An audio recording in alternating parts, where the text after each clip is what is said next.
Hey guys, today we're going to take a look at the iPad Air M1 from this year, 2022. So this is the newest iPad Air, and it retails for $600 US. I actually got this a bit cheaper at a discount because it was open box. I got this for $450, which is part of the reason why I have it. I wasn't thinking about upgrading my iPad, but then I saw this deal, and well, the iPad Air is actually a really good value right now because the iPad Pro, most people don't really need to use the features on the Pro anyways. So I think the iPad Air is good enough for most people, including me. And this is a substantial upgrade from my current iPad Pro 10.5, which is from 2017. So yeah, my iPad is not something I upgrade very often because, well, it's good enough basically for the use case, right? Of just watching videos and responding to social media comments and stuff like that, and looking at email. That's basically how I use it. So I don't really need to upgrade it very often. So my iPad Pro right now is from 2017. I haven't upgraded it in 5 years. So I saw this iPad Air discounted online, so I decided to just go for it. And it's way more powerful, of course. Give you a rundown of the specs here. 10.9-inch display. It's a liquid retina IPS LCD. So this is definitely an upgrade from my current iPad Pro, which is a 10.5-inch IPS display. And 1640 by 2360 resolution. Has the Apple M1 processor, which is obviously a lot more powerful than the A10X Fusion I have on my iPad Pro. The camera is also better, although I don't really use the iPad camera. This is a 12 megapixel f1.8 camera. Yeah, I don't use the camera on the iPads, but of course that's been upgraded as well. The color is this is the light blue color. Yeah, I mean, it definitely looks light blue to me. So yeah, and it has the connector on the back. That's also something that my iPad doesn't have. I think this is for the keyboard, right? The Magic Keyboard. And I did not get the Magic Keyboard for the iPad Air here. It's expensive. It's like $300. Instead, I bought the Brydge Air Max Plus. This is half the price. This is $150, and I've had good experience with Brydge before. They actually make the keyboard for my current iPad Pro. So yeah, I have a good experience because I already use it with my current iPad Pro. So I thought, okay, well, why not just get it again for the new iPad Air I just got. Just to finish off the specs here, this is 64 gigs of storage and 8 gigs of RAM. Bluetooth 5, which is obviously an upgrade. The speakers are stereo speakers, so these are actually not an upgrade because my old iPad Pro has quad speakers, but the sound quality from these speakers should actually be better, I think. And no headphone jack. You know, that's obviously a downgrade. My old iPad Pro has a headphone jack. So let's go over the ports here. There's not a whole lot of them. So here, there's a USB-C port, and this is really an upgrade because my old iPad Pro has Lightning, and so far Apple has actually moved all their stuff to USB-C except for the iPhone. For some reason, they keep the iPhone with Lightning, but everything else, including the iPad, has moved to USB-C, which is great because now you can use all your USB-C accessories with it.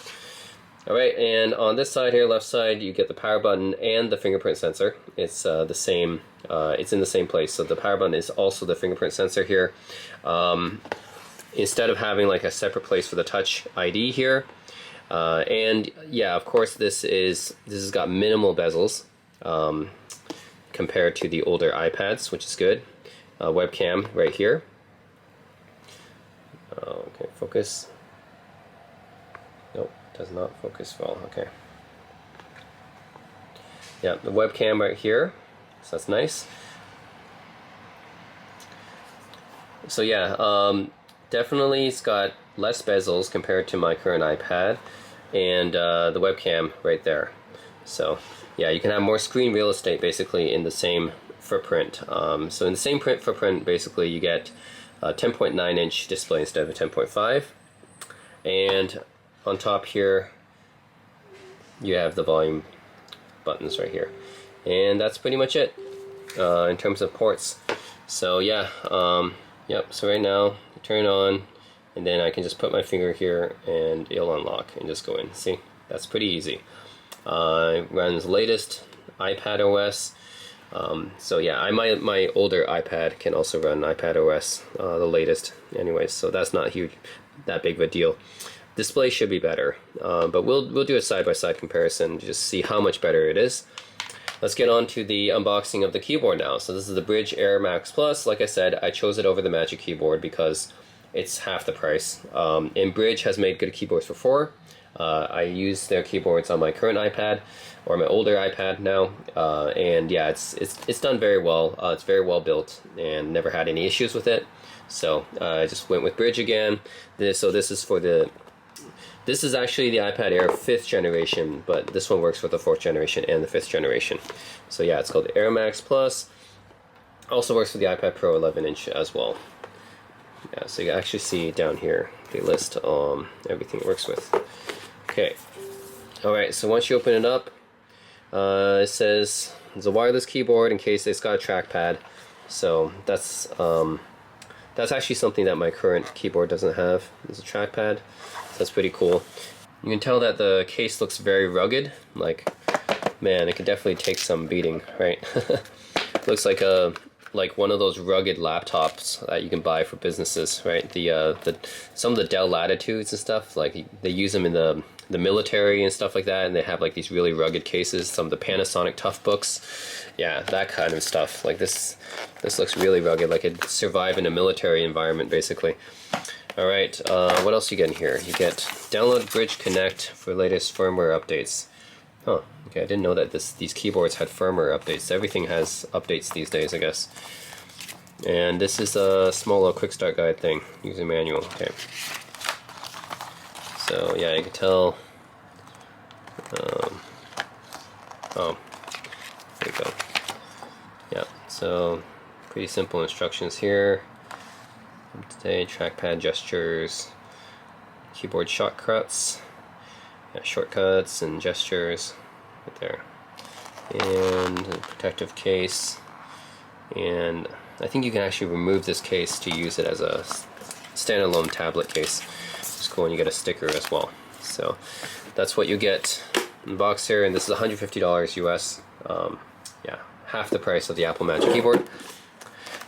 This case is actually pretty heavy, actually. I think it's,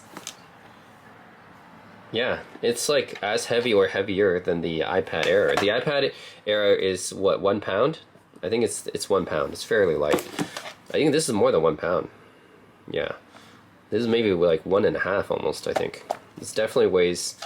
Yeah, it's actually weighing more than the iPad. So the keyboard case actually weighs more than the iPad. All right, so this is what the keyboard case looks like.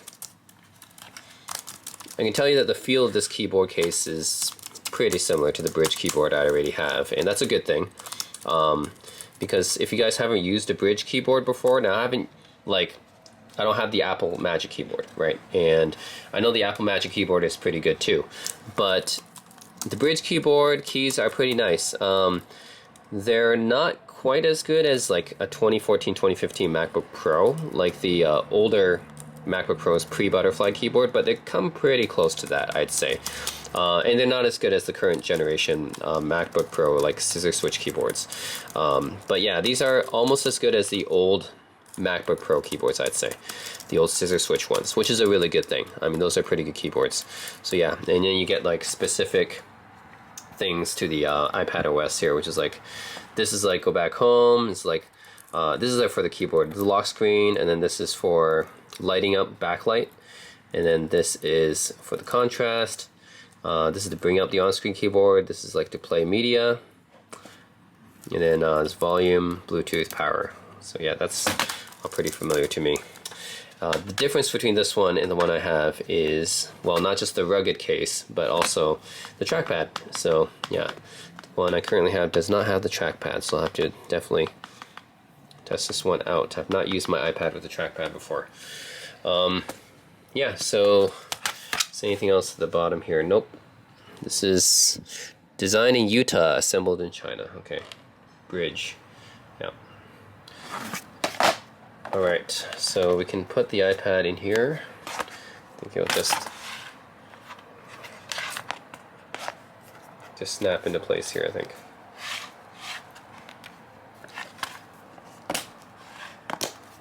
Yeah, it just snaps in place. This is the most it can go back, so you can't lay it 360 degrees or anything, or 180 degrees or 360 degrees actually. So you can't do that Lenovo Yoga type convertible stuff with it. So that's actually a bit of a, well, kind of a bummer, I'd say, but it's alright.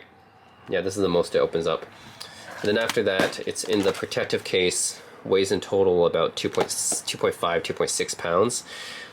So it's lighter than a MacBook Air, but it's not as light as actually my current iPad Pro, because the keyboard, this keyboard is actually heavier than my current Brydge keyboard. Yeah. Turn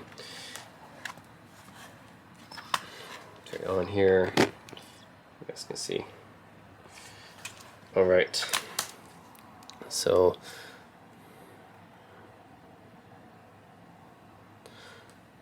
Yep. Okay. So I can press the volume buttons through the shell. So that's good. Detects that I'm pressing the volume buttons. That's good. It should still give you a place to, yeah, the speakers and everything, speaker holes are uncovered, so you can still hear the music well, you can still charge through here. Yeah, so all your essential functions you can still do through this case, right? Power button is exposed. Yeah, the volume button you can actually do through the case, that works. Yep, so this charges with USB-C. So yeah, once you charge your iPad Air, you can also charge the Brydge keyboard using the same connector here. That's definitely an upgrade because my current Brydge keyboard uses micro USB. So yeah, I'm going to charge it up and then check it out. Oh yeah, there's one more thing I have to mention about this Brydge keyboard over the old Brydge keyboard, is that because the iPad Air has Bluetooth 5, this Brydge keyboard is able to connect pretty much instantaneously. So they say it's pretty much just as fast as using the smart connector. So it's not using the smart connector like Apple's keyboards, but it connects just as fast because it uses Bluetooth 5. So yeah, it pretty much instantaneously connects to the iPad Air as soon as you try to type on it, which is good because my old Brydge keyboard, like, it takes a few seconds if you haven't used it in a while. So it takes a few seconds to connect, and then that's a little bit annoying, right? Every time you gotta wait a few seconds for it to connect again if you haven't used it for a bit. But this one, just instantaneous, right? Connects instantaneously. So yeah, that's another thing I have to note about this new Brydge keyboard with the new iPad Air. Alright, so I talked about my old iPad a lot, so now I have the two side by side so you guys can kind of understand what I'm talking about here. So this is the new iPad Air M1 with the new Brydge Air Max Plus keyboard. And this is my old 2017 10.5 iPad Pro with the old Brydge keyboard. That's for the iPad Pro back then. So yeah, a couple differences. And you can see, like, there's a touchpad here. Again, that's something that's only on the new keyboards. The old one doesn't have that. There are some differences with, actually my old keyboard can lay my iPad flat, just like that. So 180 degrees, it can do that. The new keyboard cannot. This keyboard is actually much lighter. This keyboard is about 1 pound, I would say. This one is a lot more bulky and it's heavier, so it's about 1.5 pounds. And that's just because it offers more protection too, right? So you can see that this is also a case. And yeah, the old keyboard isn't a case. It's just, yeah, it's something to put my iPad into. Whereas the new Brydge keyboard is also a case, not just a keyboard. To demonstrate that, actually, I can detach this. So this is a magnetic attachment, sort of like the Apple Magic Keyboard, but in its own way. So I can detach it. I can detach it by doing this. Yeah, there we go. So yeah, and this is a Bluetooth keyboard, so you can actually use this to type on the iPad even when my iPad's not on there. So yeah, if you want to detach it and use it as just an iPad case, then you can do that. So it's a pretty nice, durable iPad case right here. And then if you want to use the keyboard with it as a dock, then you can just attach it magnetically and it snaps on like that. Very similar to the Apple Magic Keyboard. So yeah, it snaps on magnetically, and then you can use this keyboard, you know, no matter what, because it's a Bluetooth one, but if you want to dock it onto the keyboard, now you can do that. As for the keyboard itself, it's a pretty nice keyboard. I mean, like I said, it's pretty similar to the MacBook Pro, like I said, from pre-2015 probably, the keys. So it's not exactly as good as the scissor switch keys, but yeah, it's pretty decent. Okay, and then the trackpad. Now, I haven't really used the iPad trackpad before. In this one, also, this iPad, I have to use this to go back to the home screen here. Because this is the first iPad I've used that doesn't have the little Touch ID button here. So yeah, for comparison, this is how an old iPad works, right? It has this button right here that's a home button. So you click this, and then it's also the Touch ID, so it'll log me in. So it's different. I mean, people who have known old iPads, this is how they work, right? They have a home button. It's also the Touch ID sensor. The newer iPads, you have to, well, you can either log in like this using, you know, my finger on the side here, but also if you have another app open, you have to go up like that. So very similar to the newer iPhones. Yeah, and yeah, the iPad is more similar to the older iPhones. What else? The volume buttons are here on my older iPad. That's the same, pretty much the same spot as the new one. So yeah, my old iPad actually has quad speakers here and here. Also charges with Lightning, because that's the old style Apple connector. And also it has another feature that the new iPads doesn't, which is a headphone jack. So it has a headphone jack right there. So yeah, quad speakers, headphone jack, has a power button right there as well, which is not the fingerprint sensor, because the fingerprint sensor is actually here on the home button. And the keyboard here is actually pretty nice. I mean, it's, I would say, roughly equal to the new one. Yeah, pretty similar, I'd say. Yeah, the quality keyboard is pretty similar. Yeah, this one actually has 3 different levels. Now you can adjust it here. This is the brightest setting. Go down. This one looks like I can't adjust the setting. Maybe it's just automatic based on whatever light I have in my room. So maybe it's an ambient light sensor somewhere. Anyways, this doesn't have a setting. It's just this default setting, which is actually pretty bright. This looks like it's almost on max. I put this one on max. Okay. So this is the max setting for my old Brydge keyboard, and this is the I guess max setting for the new keyboard. Pretty bright. Otherwise, I'd say that the keyboards are fairly similar. Yeah, the main difference is this one's a touchpad, and it's a bit more heavier because it's also a case that you can detach. Whereas my old Brydge keyboard is just a Bluetooth keyboard with no trackpad. The actual keyboard is pretty similar. This one actually has like a dictation button, which, you know, this button right here, which this one doesn't have. But otherwise, I think the keys are pretty similar as well. Let's try putting both of them at max brightness. You can see how they look, and also max volume, because we're going to test out the speakers as well. Yep. Okay, cool. Now, let's play some videos here.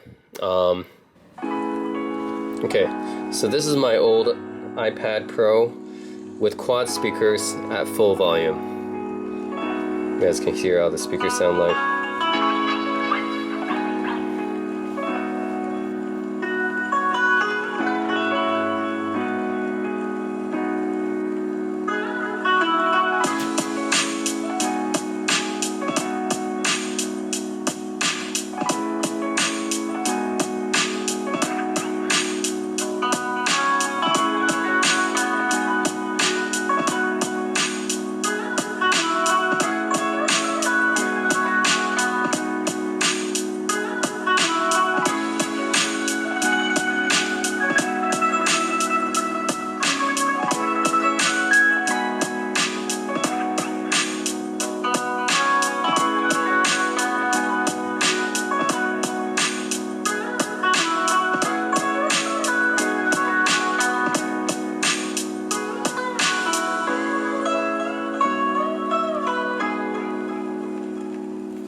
Alright, so yeah, those are the speakers on the iPad Pro 10.5 from 2017.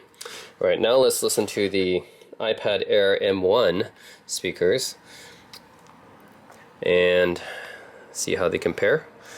So, okay, I have the same song loaded up. Okay, this is at full volume as well.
Okay.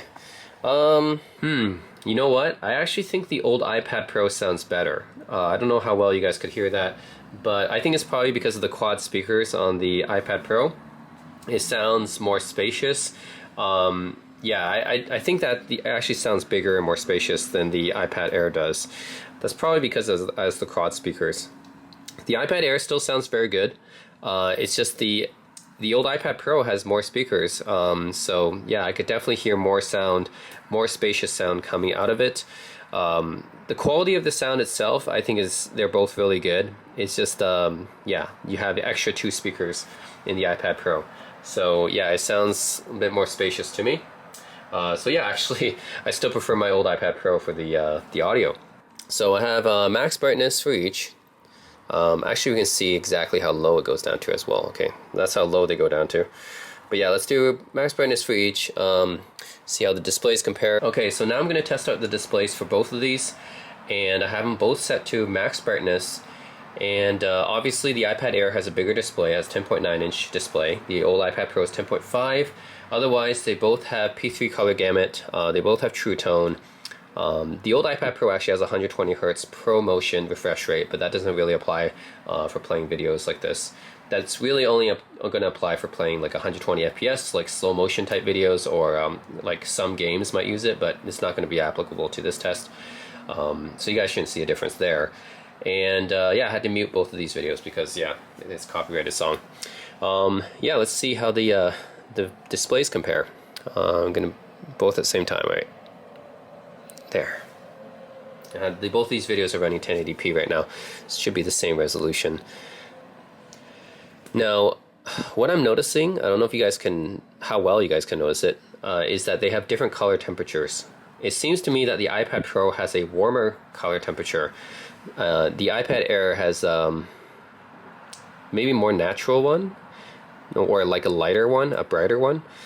Maybe because this one, the iPad Air, I think has a higher max brightness setting than the iPad Pro does. So yeah, it's interesting. Yeah, the old iPad Pro seems to have a warmer color temperature. The new iPad Air seems to be it looks more natural to me. The iPad Air display actually looks a bit more natural to me. So I think that's the only major difference I notice, is that this one seems a little bit too warm. Whereas this one seems a bit more natural looking, a bit brighter.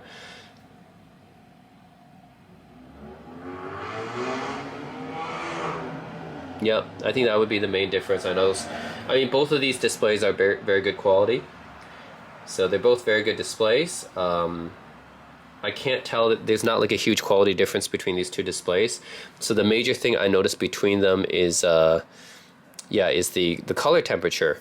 And yeah, that's the major thing I noticed, is that because maybe this has a higher brightness setting, this one it looks lighter. The skin tones, it looks more like brighter. This one seems a bit too warm to me.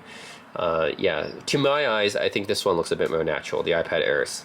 So I don't know what you guys think, but to me, I think the iPad Air has at full brightness has a more natural looking color palette or something. This one, I don't know, it's a little bit too warm. So otherwise, the actual quality of the display is pretty similar. They're both really good displays. The footprint of, yeah, it's just the bigger case. The Brydge keyboard has a bigger case, and plus it's detachable. That's something that the other case is not. So yeah, this is more rugged. It's got the detachable magnetic basically stand that you can put it on. So yeah, don't have to worry too much about this one. This one a little bit more fragile, although it's still built really well, but not like this. Yeah, it's lighter because of that. Yeah, it's lighter because it's just a keyboard and doesn't have as much protection as the newer Brydge keyboards. But yeah, I'm looking forward to using this new iPad Air M1. And of course, it's way more powerful, right? I don't need to really demonstrate that the processor, the M1 processor, is a lot more powerful than the A10X Fusion from the old iPad Pro. So yeah, guys, that's it. Just wanted to talk about my new iPad Air a bit. do a comparison to my old iPad. So yeah, the weight is interesting because my old iPad Pro 10.5 actually weighed a little bit more than the new iPad Air. So my old iPad Pro probably about 1.3 pounds-ish. The new iPad Air weighs about, I think, 1 pound. But the old Brydge keyboard for my iPad Pro, because it doesn't have this rugged magnetic case attachment, and it's not rugged like this, so it weighs less. It was about, the keyboard attachment is probably less than 1 pound here. But then the new Air Max Plus keyboard is it's a keyboard and it's also a magnetic case attachment. So yeah, and it's so rugged, right? So it weighs more. It actually weighs about 1.5 pounds. So if you add it together, my old iPad Pro plus the keyboard around 2.2 pounds, I would say. And the new iPad Air plus the keyboard is actually more in total. It's about 2.5 pounds. So yeah, it actually weighs slightly more. And that's mostly because of the keyboard case, right? It's so rugged, and yeah, it's also a case, not just a keyboard attachment. So overall, it's interesting. I do have to care about the weight a lot because I'll be using this a lot when I'm traveling, right? If I'm using the keyboard accessory with the iPad, I'm using it like a mini laptop, and that's something that I'll probably use a lot when I travel. And I actually did travel with my iPad Pro plus the keyboard a lot, right? I use this, if I'm using this keyboard with the iPad, that means I'm kind of using it as a mini notebook, right? Like a sub notebook. So I use this when I'm traveling just for catching up on social media, watching YouTube videos, consumption of media, stuff like that. So that's actually, the weight is actually important here. The fact that this weighs a few extra pounds is actually kind of noticeable, right? Like, think about, you're going to be putting this into your backpack a lot when you're traveling. That extra few 0.3 pounds-ish was going to add up, I think. This one weighs more because, you know, it's rugged, so it's more durable compared to my old keyboard. It's also a case for the iPad, which the other Brydge keyboard is not. So yeah, this one does more. Actually, I think this little flap thing is to help lift it up. So yeah, if you use it like this, then you can just use this as just a case, right? And then you can just attach it straight up like that. There. So yeah, this one definitely, it's a case and it's a keyboard attachment, so it does both. That's why it's slightly heavier, but still something to consider when you travel a lot. Another thing about my old iPad Pro is that it's actually the LTE model, so it actually has a SIM card slot, so you can insert in a SIM card and then it can use a data plan. So actually, when I bought this, I was intending to use this as kind of an all-purpose travel mini computer. So I basically put in like an extra data SIM in here, so I can use this pretty much anywhere I went, at cafes and stuff like that. Well, cafes have Wi-Fi, but let's just say anywhere, right? On the train or whatever. It's very, very useful. So yeah, I kind of just want to use this as my computer, where I can just use it almost everywhere I go, which makes it very, very flexible and useful. By the way, the skin is by D brand. That's why it's definitely worn out a lot. I got this back in 2017, so it's been 5 years, and I've been using this laptop a lot, which is why the skin is peeling away here. But yeah, that makes this very versatile. The new iPad Air, I could have gotten the one with LTE as well, but yeah, these days I think I'd rather just use my mobile phone and tether it. So yeah, back in the day, I didn't use the mobile hotspot as much. I think it's because I just preferred to have like a separate data SIM. These days, I think just the hotspot is a lot easier. Yeah, I think this is kind of like a trend too, right? Back in the day, you can actually buy business laptops like the Dell Latitude, ThinkPad, HP EliteBook. You can buy them with a optional modem, like that has like an LTE modem. Actually, my old Lenovo ThinkPad X240, which I bought back in 2013, it did have a LTE support. So this was back when mobile hotspot tethering was not as common, because the technology just wasn't as good back then for mobile hotspot tethering. So yeah, and plus it wasn't really 4G back then, it was like 3G. So tethering something using 3G just wasn't, it just wasn't as good back then. So that's why like laptops, iPads with LTE support back then were actually more useful. So you see a lot of business users back then buying laptops, you know, with LTE modem support. These days, not as common. I'm glad that the iPad still has the option to have LTE, but it's definitely not as common anymore because nowadays the phone modems are so good. So just use that and then just use a mobile hotspot, right? But back in those days, like the 3G days, it was just better to have a separate device with a separate SIM card slot and a separate modem. That was a lot more reliable. So, yep, I just want to give that a little bit of background. I got this one with the LTE support, which makes it still more flexible. You can still get the iPad now with LTE support, costs more money.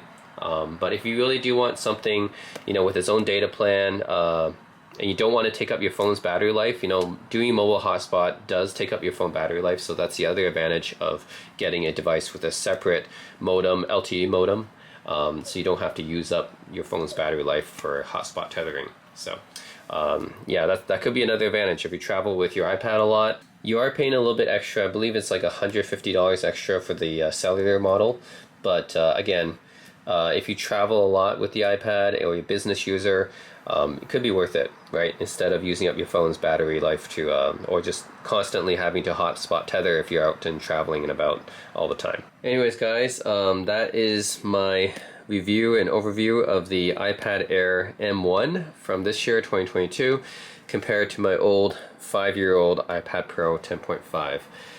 Yeah, it's interesting to compare the two, and then also comparing the keyboards as well, both from Brydge. So let me know if you guys have any questions or comments, and as always, thanks for watching.